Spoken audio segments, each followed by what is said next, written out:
Marjorie Taylor Greene Grinch. This holiday, the representative gifted us more ethnocentric ignorance. The congresswoman from Georgia got big mad about Republicans acknowledging Kwanzaa, and she condemned it as millions were beginning to celebrate this week-long holiday. Let me show you what she did. So the College Republicans, that's a national org of conservative college students, they sent a simple tweet saying happy Kwanzaa. And Greene responds with, stop. It's a fake religion created by a psychopath. You aren't bringing in new voters, you are turning them away. People are tired of pandering and BS. The Grinch that is Greene. Always fun. And what's also fun is when you actually do your research and you will figure out and realize that Kwanzaa is not a religion. But Greene didn't bother even looking that up. But let's talk a little bit about what Kwanzaa is. Here's the background on it. So it was introduced by Professor Maulana Karenge in 1966. Kwanzaa is an annual week-long celebration in which African-American families give gifts, eat traditional meals, and light candles in honor of their ancestors. It's based on African first harvest celebrations organized around 5 fundamental kinds of activities: ingathering of the people, special reverence for the creator and creation, commemoration of the past, recommitment to the highest cultural values, and celebration of the good. That's what Karenge said, and now serves as the executive director of the African American Cultural Center in Los Angeles. That's what it notes on his website. Now, Greene, in her unhinged post, she referenced a psychopath. That's who she was talking about there, Karenge. So this is what we found out per the Huffington Post. Greene's allusion to Karenge's past, however, appears to be a reference to his 1971 conviction on charges of assault and false imprisonment, calling himself a political prisoner. Karenge was released 4 years later and has long denied the charges.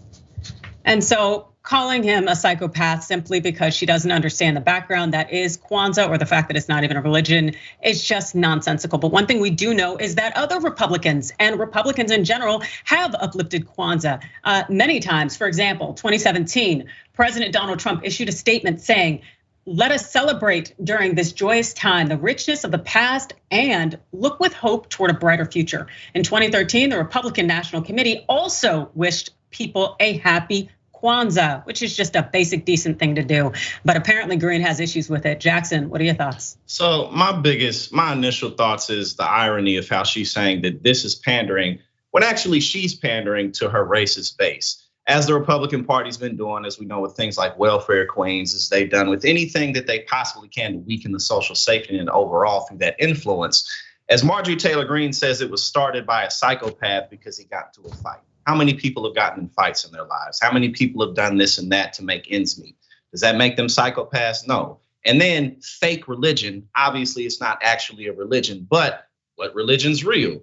Your religion, Christianity. Which version of Christianity is real? Is it Baptist? Is it Pentecostal? Is it all these different denominations? And what about the psychopathic history just within the last 500 years that the European churches have done all over the planet through the name of Jesus to conquer peoples and overall just make money and really just use religion as a scapegoat so that they can get people on their side to do what they do.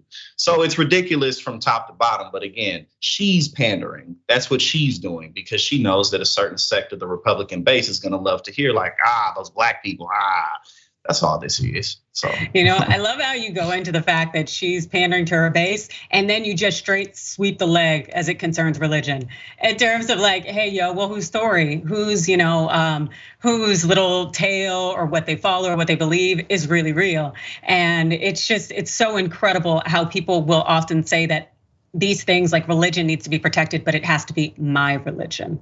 Exactly, because all the other religions, that means we get to disrespect them, persecute them, make them the enemy. That's all it is. And as we know, luckily she has no real committee assignments, but unfortunately, she's a very big rally to the base to get out and vote. So absolutely, the fact that she didn't have committee assignments because they were stripped from her, it's like she has less work to do, gets the same pay, as I've said before. But less work to do and more free time on our hands to post these shenanigan tweets during the holidays, which is not something we need. But I think we can all kind of also see that this was largely an attack on a tradition and a culture aspect of Black culture. And so, it really shows who Marjorie Taylor Greene is. But we've also seen her engage in plenty of anti-Semitism and all sorts of things that really aren't or shouldn't be reflective of the United States and being a progressive society. Absolutely. Yeah, that's what that is.